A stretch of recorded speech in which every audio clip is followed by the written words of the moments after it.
Now that the last console generation has ended and we can look back over the years of loot boxes, botched launches, and the tarnished reputations of BioWare, CD Projekt Red, Bethesda, and EA. This has made a lot of gamers nostalgic for the simpler days of gaming. That's right, the 7th generation, back when we thought Mass Effect 3 was controversial. Oh, PlayStation 3, how I've missed you. Sony's follow-up to the PS2, one of gaming's greatest successes, could not have been hyped up more. Seriously, Sony wrote a ton of blank checks that they didn't really cash. Things like backwards compatibility, a global map system, and PlayStation Home changing the face of social media really didn't work out well. Then there was the price, which ended up sinking the PS3's chances of taking on the $200 cheaper 360's launch. Not to mention games like Lair, which seems to be the ultimate game that represents the PS3's early days. I know the PS3 promised to be ahead of its time, but I didn't know that meant it would make fire-breathing dragon combat seem boring, a full 12 years before Game of Thrones would.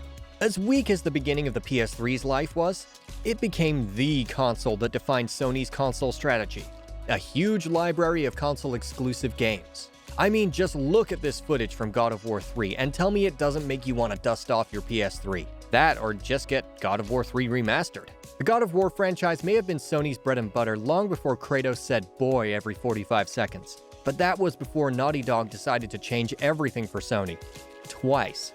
That's right, the company that gave the PS2 Jak and Daxter followed that up with the 1-2 punch that was Uncharted and The Last of Us.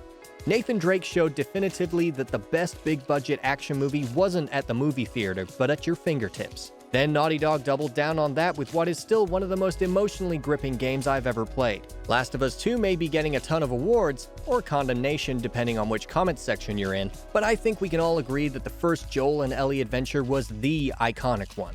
Just try and play through that prologue and tell me you're not hooked. Yes, sir. I loved my PlayStation 4 more than most people, but there's no comparing the leap in gaming from the legendary PS2 to the cinematic brilliance of the PS3. The PS4 didn't so much reinvent gaming as it worked to perfect some of the things the PS3 started. Games like Spider-Man, Horizon Zero Dawn, Ghost of Tsushima, and what I think is criminally underrated, Days Gone, all follow the path of the PS3. Intensely cinematic and beautiful character-driven titles you can't get anywhere else.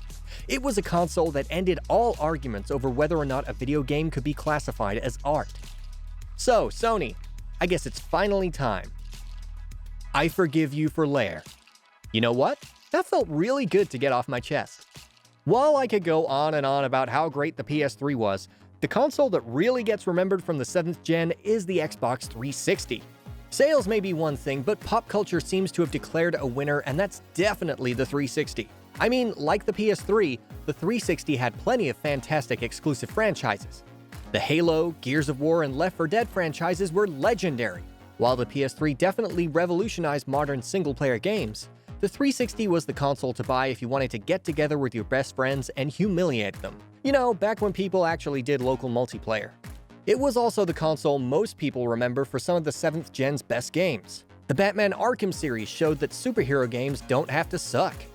BioShock and BioShock 3 gave us unforgettable sci-fi experiences that shook us to our core, while BioShock 2 gave us a forgettable one. The Mass Effect franchise, which started only on 360, introduced us to a whole new world of RPGs. Remember back when BioWare was good, guys? I mean, they certainly want you to, seeing as they're reselling their past to you with the Mass Effect Forget About Anthem and Andromeda Edition. I'm sorry, I think it's actually called Legendary Edition, but either title is accurate. Then there were games that broke open the open world concept and ran wild with it. Bethesda created a brand they would later run into the ground with Fallout 3 and Skyrim.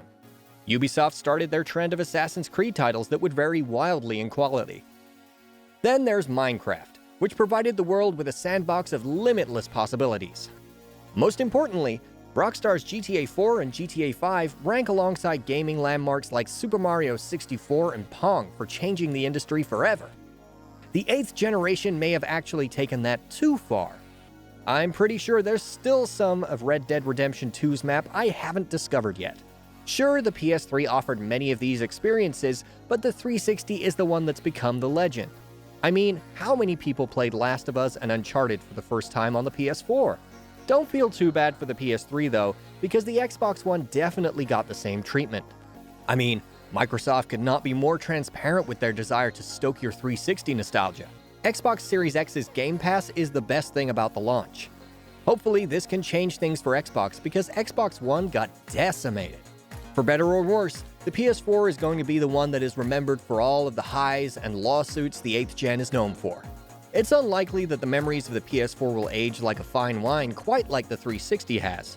It's almost like Alien Colonial Marines never happened. Almost. While the Xbox 360 and the PlayStation 3 duked it out for dominance over the hardcore gamers, the Wii sneaked up on the market and dominated by appealing to a market nobody had ever dreamed of: grandparents.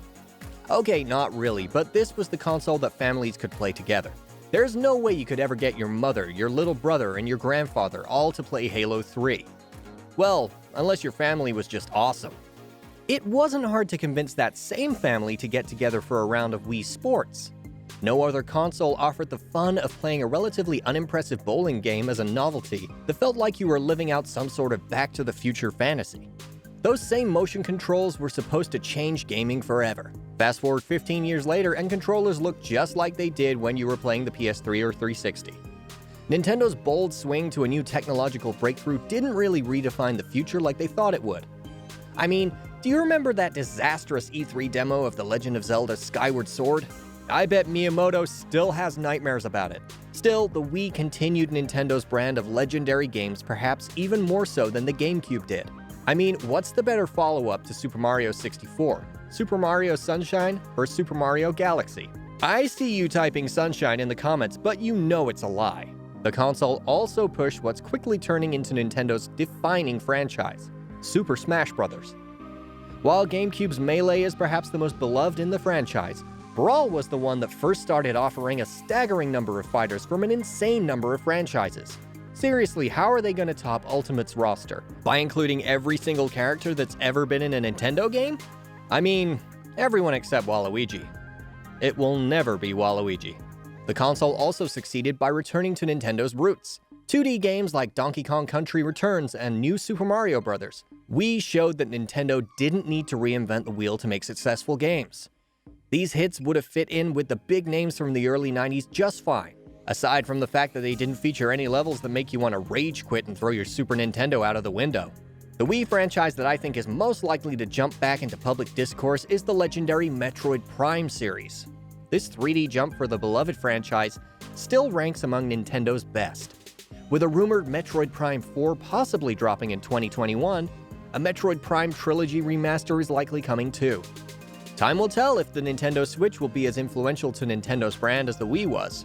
With unbelievably great titles like The Legend of Zelda Breath of the Wild and Super Mario Odyssey, it seems likely that they will. Wait, wasn't there a console in between the Wii and Switch? I feel like there was, but I can't remember. Hopefully we can look back on the 9th generation as the one that brought us no controversies whatsoever, and a Cyberpunk sequel that's playable for at least 30 minutes before crash. Oh, Tim, looks like the video crashed. Nah, go ahead and post it anyway. It'll be fine.